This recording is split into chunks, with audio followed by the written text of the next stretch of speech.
Les représentants des différents villages, avec derrière tout ça, le réseau de communication dans la région, c'était les coops.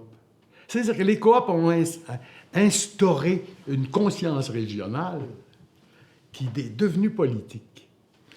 Il y a même un parallèle que j'ai découvert par la suite, c'est que c'est un peu comme en Israël. Bien sûr, il y avait le projet sioniste, il y a une idéologie générale, mais au fond, c'est les kibbutz, c'est-à-dire des coopératives, qui ont fait sortir l'État. Tandis que, par exemple, dans les pays de l'Est, les coopératives sont sorties de l'État. Bien ici, c'est en marge de l'État. Ces coopératives étaient indépendantes, et même en conflit avec le gouvernement fédéral et à l'occasion du gouvernement provincial. Et donc, ils ont servi de premier réseau où des Inuits parlant entre eux, venant de tel endroit de tel autre, et où tout à coup, le fait de venir du côté Est, du côté de la lumière ou du côté de l'ombre, comme on disait, c'était complètement secondaire. Je me suis aperçu qu'ils formaient une population intégrale qui avait une responsabilité dans l'ensemble de la région. Ils ont donc fait naître un esprit régional. Et la première structure à caractère régional qui a pour fondement une émanation de la société civile inuite. Il n'y a pas beaucoup de sociétés civiles chez les Inuits, des choses indépendantes et de la famille et de l'État. Il y a les églises un peu, mais les coopératives, c'était seul. Seule notion moderne de société civile. Un espace qui n'est ni celui des relations communautaires et familiales, ni celui de la superstructure de l'État. Alors, l'idée de gouvernement régional est donc une émanation de la société civile, de sorte que le projet qu'on avait été présenté au gouvernement, c'était de dire on ne veut pas négocier avec des avocats, traiter, c'est pas ça, là. On veut, nous, continuer à élaborer notre affaire un peu comme une constituante. On va envoyer des délégués, on va discuter ensemble sur qu'est-ce qu'on aimerait. On aimerait, dans l'éducation, ben on aimerait le primaire et le secondaire, on s'occuperait de ça, nous autres. Mais plus que ça, ben là, on n'a pas les moyens, c'est trop là. Bon. Comment est-ce qu'on pourrait faire ça? Ensuite, on voudrait des taxes. Pas continuellement des banques de subventions, il faudrait qu'on puisse taxer. S'il y a du développement, la mine, là, est ouverte à Rankin Inlet, là. Pourquoi est-ce qu'on n'aurait pas des redevances là-dessus? Avec les gouvernements, vous en avez, vous autres? C'est le genre d'affaires qui se discutaient. L'idée était donc de construire un projet d'autonomie gouvernementale, puis de dire, bon, ben, vous autres, êtes-vous capables de vivre avec ça, gouvernement du Québec? Puis c'est à peu près ce que, évidemment, moi, j'avais eu part là, à faire des représentations avant pour préparer les réunions, puis c'est à peu près le discours qu'ils avaient tenu. Puis c'est à peu près le discours que le ministre avait donné en réponse. Oui, faites-nous une proposition, puis s'il y a moyen de vivre avec ça, puis vous ne démanchez pas l'ordre constitutionnel canadien. Ce que craignait la province et aussi le fédéral, c'est l'idée d'un tiers ordre de gouvernement. De changer la Constitution du Canada. Il n'était pas prêt à ça. Plus tard, et ça revient là, mais plus tard, il y en sera question. On pourra en parler lors d'une commission royale, comme il y en a eu, je ne sais pas combien à Ottawa, sur le système constitutionnel. Ça avait été proposé. Moi, j'avais rencontré une commissaire. C'était aussi mon point de vue, faire un tiers-ordre de gouvernement. Non ethnique, mais tiers-ordre quand même. Avec donc sa propre morceau de souveraineté. Quoi qu'il en soit, c'est ainsi que c'était présenté, mais les médias, à cause qu'ils n'avaient qu'à l'esprit, évidemment, la maudite chicane, l'indépendance, donc Canada, Québec, tout ça obnubile le regard qui est posé par les journalistes. Alors, on a réduit l'affaire à une victoire du Québec dans la lutte contre la domination fédérale. C'est pas du tout ça. Alors, il y a certains leaders qui étaient en particulier plus proches de l'administration fédérale, c'est-à-dire autour de la baie de l'Ongava, tandis que de l'autre côté, les sympathies étaient du côté des coopératives, qui étaient littéralement concurrentes aux administrations publiques. À vouloir se mêler de tout un peu plus, ils se mettaient en tête d'ouvrir des écoles, quoi. Et alors donc, ça a été un peu, pas une déchirure, mais une tension entre les Inuits de la baie d'Hudson et du détroit et ceux de la baie d'Ungava. Surtout Fort Chimo, Kanirsuaq, Tassiouiak, Cortac, parce que les principales installations fédérales étaient à Fort Chimo, à Couchouac. Bon, c'est des parentés comme ça. Du côté de l'autre bord, depuis que l'armée avait quitté la base, c'était devenu une base en quelque sorte du gouvernement provincial. Donc, c'était plus familier, où il y avait une école de métier, où les jeunes pouvaient aller. Alors, il y avait un peu ce clivage-là qui jouait. Alors, ça a été interprété ainsi, donc des leaders inuits qui avaient des amis à Ottawa essentiellement, mais aussi des hauts fonctionnaires dans le ventre de la machine des affaires du Nord. Pas la politique, les délégués, les très hauts fonctionnaires, les autres accomplis la politique, mais dans les rangs, là, il y avait des complicités et des amitiés là, puis, qui étaient tissées de vieilles dates. Là. Les Old Northern Hands, qui avaient modernisé l'administration fédérale au pays des Inuits, là, et qui eux-mêmes disaient on ne veut pas repartir le système des affaires indiennes. Alors, là, qu'est-ce que c'est que cette histoire? Ça ne va pas. Et donc, ce qui a accéléré les choses, c'est que pendant ce temps, le gouvernement, alors là, à un autre échelon que celui du ministre des Richesses naturelles, n'était même pas tenu au courant de ces projets, négociait. Puis là c'est avec l'Hydro-Québec, c'est sérieux, c'est à l'échelle des cercles financiers internationaux, et ainsi de suite, pour lancer le grand projet de la baie James. Et tout à coup, Bourassa a annoncé le grand projet de la baie James, au moment où commençaient ces tractations pour dire il ne faut pas s'embarquer dans ce projet d'autonomie gouvernementale. Et quand la Convention est arrivée, pas la Convention, mais le projet lui-même, assez rapidement, les cris d'abord.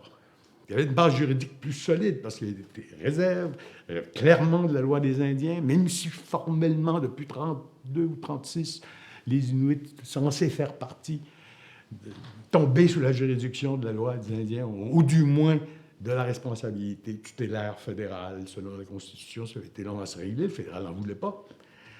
Alors, il y avait quand même là des... moins préparés à la notion de négocier des traités lorsque le développement arrive. Il y a une longue tradition qui a été faite au 19e, des traités. Et il n'y en avait pas beaucoup au Québec. Je pense qu'il n'y en avait pas du tout, d'ailleurs. Puis ça a aussi inspiré chez les CRI la création d'une assemblée, d'une association régionale, donc Québec Cree Association, puis qui, bien sûr, envisageait de faire des revendications juridiques assez rapidement pour essayer d'utiliser le projet comme un levier pour pouvoir obtenir des choses dans la logique de l'aliénation des terres en échange d'une garantie de bénéfices tant que les rivières couleront et que le soleil brillera. Les Inuits, ben là, il y a eu quand même des clivages. Certains avaient peur que ça mène à ça, les négociations qui s'enclencheraient. Et tandis que d'autres disaient ben, c'est complètement prématuré de s'entendre avec Québec au moment où, par ailleurs, on négocie avec eux, puis qu'il faut faire un rapport de force, pour reprendre une expression appropriée dans le contexte. C'est pas le temps de commencer à faire copain-copain sur un front, puis se confronter en cours sur l'autre. Des droits fondamentaux. La notion de droit autochtone a commencé à se répandre. Et puis, là, les négociations de la Convention de la baie James se sont engagées. Et je n'ai pas très bien suivi ce qui s'est passé parce qu'il y a eu quelques incidents sur mon modeste destin. C'est que, après l'annonce du projet de la baie James, en ce qui concerne la région des Inuits, moi, j'étais de ceux qui pensaient que c'était monstrueux, qu'on allait instaurer un sacré système ethnique de paternalisme avec des nouveaux dispositifs de participation bureaucratique autochtone. Mais je trouvais que c'était monstrueux, puis que c'était mieux d'avoir un véritable gouvernement autonome avec ses taxes, puis pas des histoires, les droits des ancêtres. Non, le droit des citoyens d'un territoire où il est chez eux, de s'occuper du territoire où il est chez eux. Alors, le- comme j'étais un des experts, entre guillemets, au gouvernement, les gens, mes amis de la planification de richesse naturelle, où ils passaient quand même là un certain nombre de choses, m'ont recommandé au président de la Société de développement de la ville James, qui devait s'occuper de l'aménagement du territoire en général, pas la construction des barrages. Ça, c'est la Société d'énergie de la ville James qui s'occupait de ça, des choses sérieuses.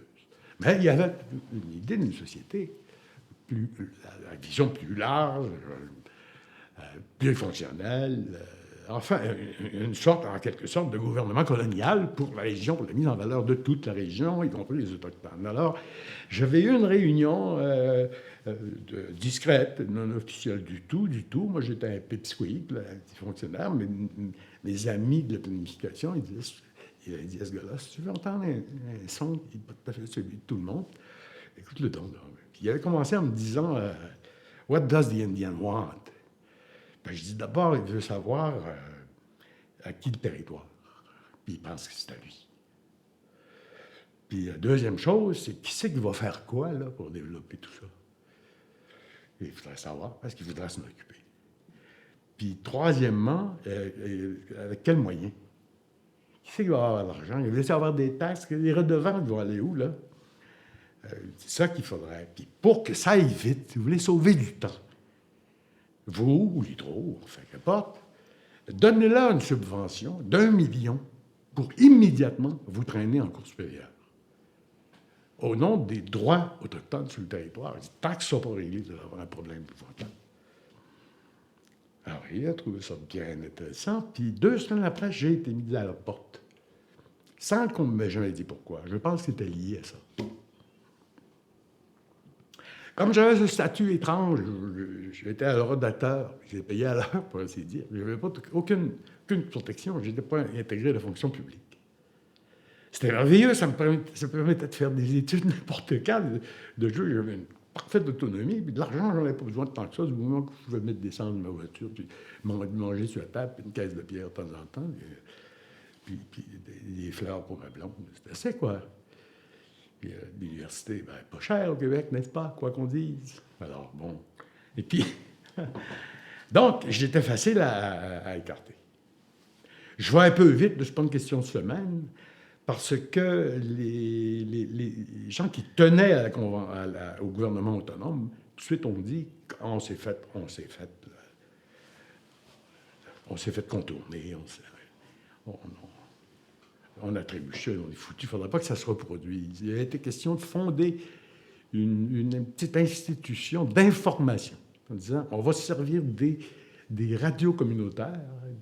À l'époque, on transportait des petites cassettes de l'une à l'autre, pouvoir dire des choses, essayer de suivre la convention. C'était les rudiments de ce qui deviendra une petite institution d'information régionale qui s'appelle, je crois, Takrimiut Nipingat, quelque chose. C'est ça, Takrimiut Nipingat. C'était le fondement, ça.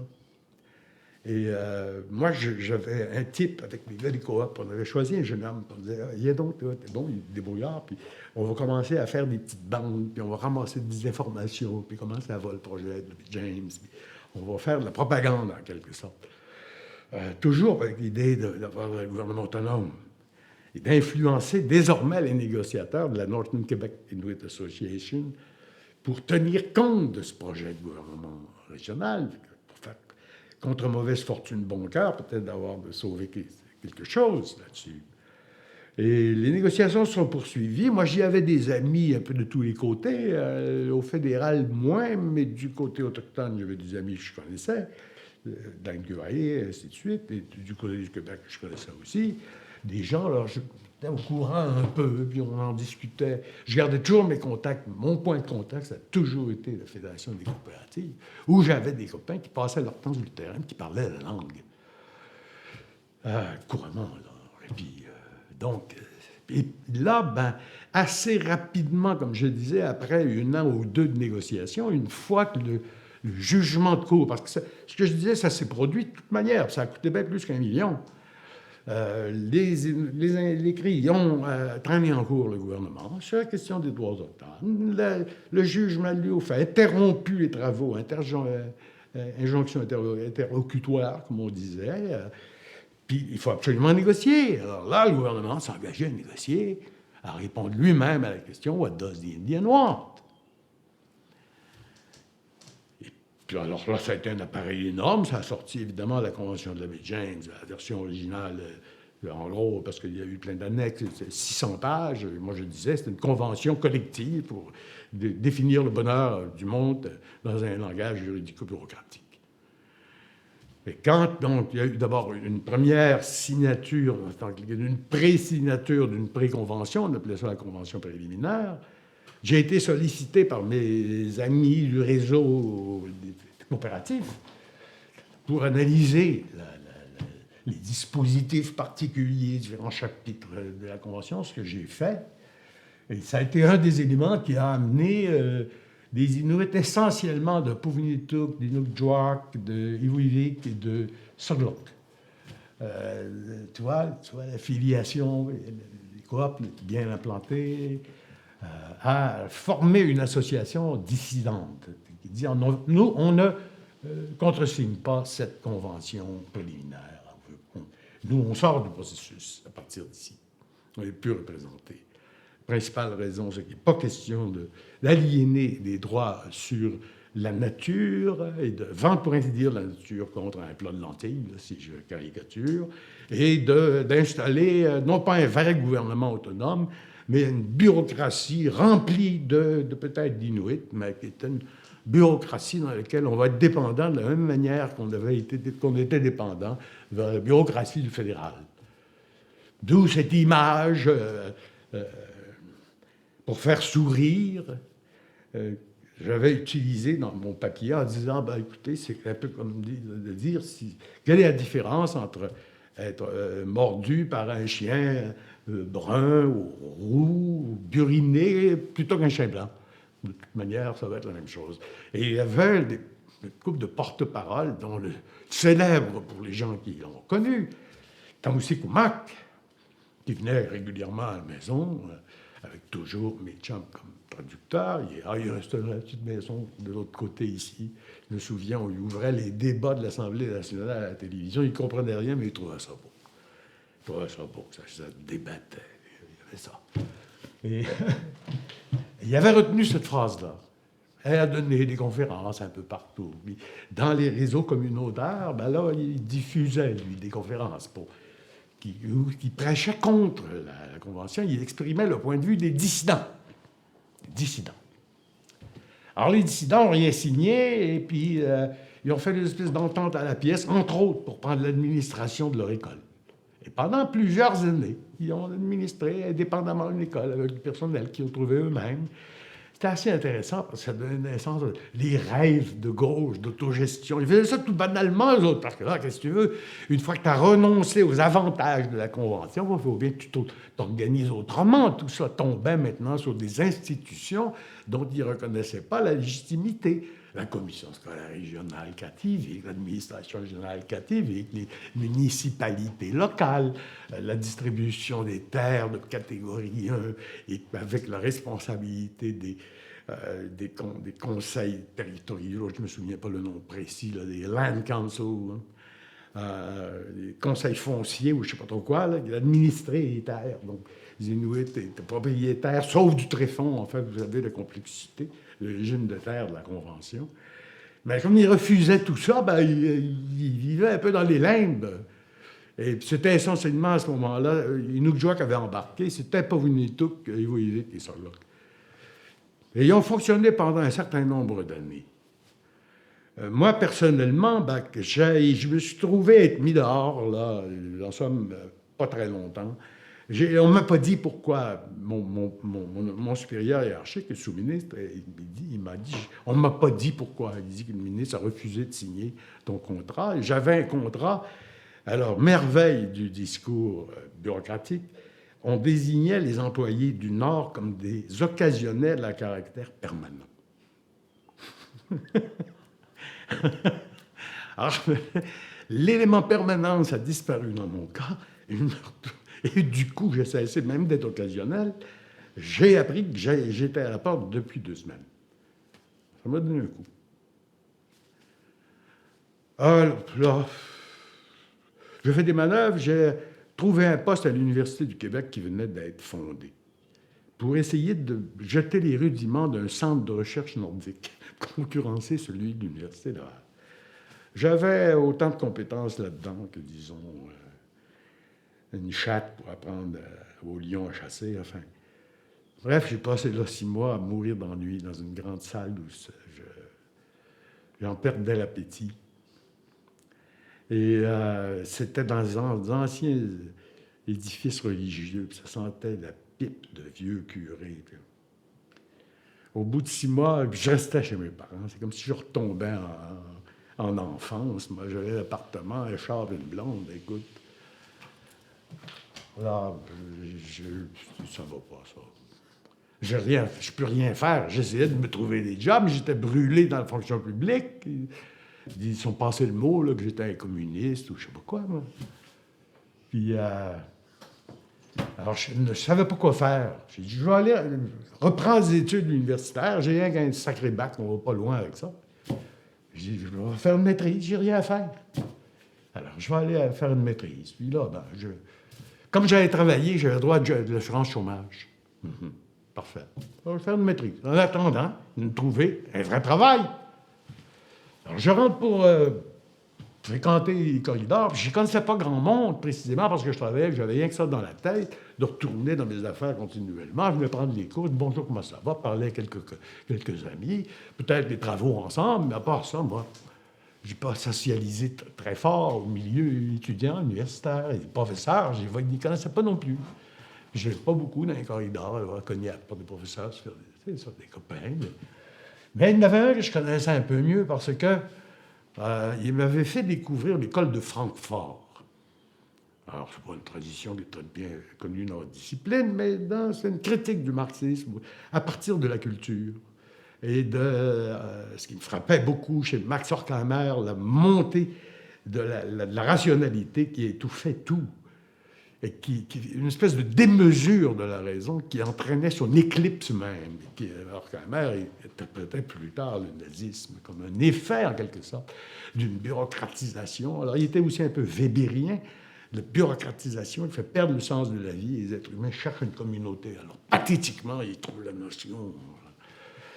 Alors, ça me surprenait pas parce que j'ai aussi frappé comment l'appareil de domination ou colonisation des Autochtones, c'était pas un appareil méchant, c'était pas un appareil d'exploitation non plus, on n'en tirait rien. Ça coûtait au contraire des prix de fou. Mais c'était en quelque sorte une sorte de domination rationnelle qui assassinait le sens et l'autonomie des agents, des sujets responsables d'eux-mêmes, qui ne peuvent agir que collectivement. Alors là, je commençais à être un peu plus raffiné dans mon affaire, puis cette critique de la raison appliquée, qui commençait à prêter lieu à l'usage du terme de technocratie, technobureaucratie, parce qu'il y avait eu la critique de l'évolution du capitalisme organisé, allait dans ce sens-là. Ça m'intéressait beaucoup. Puis ce professeur-là, professeur Al Schwartz, il était allemand d'origine, maintenant il est pris à la retraite et il vit au Brésil, ça fait quelques années que je n'ai pas eu de nouvelles. Puis, on s'entendait bien là-dessus. Et je le croise dans le corridor et il me dit, écoute, qu'est-ce que tu fais? Je ne fais rien. Justement, je cherche une job, n'importe quoi. Et il y a une recherche, il dit, j'ai 8 000 $ pour faire une étude sur le changement de valeur au Québec. Bon, 8 000 $ à l'époque, c'est équivalent de 50 000 aujourd'hui. Ben, il dit, aurais-tu une idée? J'ai dit non, mais demain matin, je vais en avoir 2. J'ai pédalé, puis j'avais proposé 2 choses. Qu'est-ce qui transforme les valeurs? Je ne commencerai pas à avoir des sondages. Qu'est-ce que vous aimez? C'est quoi le bonheur pour vous? Non. Les forces qui transforment la définition même des valeurs. La consommation. Puis l'autre affaire, la technocratie. Les 2 grandes forces actuellement de la révolution tranquille, c'est la technocratie. Et puis l'évolution des sociétés de masse, c'est la consommation. Tout le symbolisme est passé dans la consommation. Puis quand il n'est pas symbolique, il se donne comme raison pure, technique. Alors, c'est l'un ou l'autre. J'avais des contacts. Tout de suite, je m'ai occupé parce qu'il n'est pas question de faire une étude, il n'y a pas de terrain. faut aller parmi le monde. Statistique, oui, mais il faut aller parmi le monde. J'avais trouvé des contacts, des amis qui étaient dans les ACEF, Associations coopératives d'économie familiale. Ils avaient mis sur pied par le CSM. Puis ils grenouillaient aux autres, auprès du pauvre monde, en particulier en bas à Limoilou, le Saint-Sauveur. Ils étaient pris dans les dettes, puis complètement aliénés dans l'impossibilité de contrôler le désir de consommation. Puis l'autre chose, c'est que je voyais, je n'avais pas de contact de ce côté-là, mais je me disais, ce serait facile d'en faire. C'est du côté des groupes qui apparaissent dans les régions pour protester contre les mouvements qui actuellement essayent d'organiser le développement par le haut à la suite de quelque chose que je connaissais, où plusieurs universitaires de sociaux de Laval avaient participé, l'expérience du Bureau d'aménagement de l'Est du Québec, où est-ce que le grand esprit de la rationalité appliqué à l'État, avec des experts et tout ça, était appliqué à une région qui deviendra une région pilote, ensuite visant tout. Là. Alors, il y avait l'idée de gouvernement régional qui me faisait un lien avec les Autochtones. Je penchais de ce côté-là, et mon patron, mon professeur, a dit « On prend la région ». J'ai dit « D'accord ». Alors, j'ai commencé à faire une étude sur les régions.